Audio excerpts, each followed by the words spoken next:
கடையை மூடிட்டு வீட்டுக்கு வந்துருன்னு 8 மணிக்கு. இவர் ஒரு மாதிரி அதிர்ச்சி ஆயிட்டாராம். அப்பா என்னப்பா அப்படின்னாராம். பழைய காலத்திலாம் அப்பாட்ட அதிகமாக பேச முடியாது.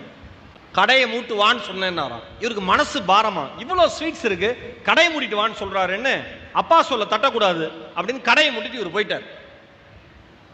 அவங்க பாட்டு வீட்டில் அவங்க பாட்டு வழக்கம் போல திருவிழா கோலமா தீபாவளிலாம் கொண்டாடுறாங்க.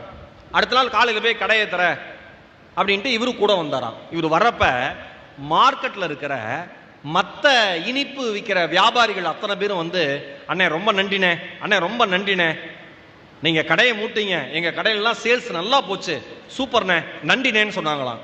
உடனே அப்பா சொன்னாராம், நேற்று கடையை மூட சொன்னதற்கான காரணம் இதுதான். நீ மட்டும் வாழ வேண்டும் என்று நினைத்தால் கடை வீதியில் நம் கடை ஒருபோதும் இருக்காது. எல்லோரும் வாழ வேண்டும் என்று நினைத்தால் நீயும் நன்றாக இருப்பாய், அவர்களும் நன்றாக இருப்பார்கள்.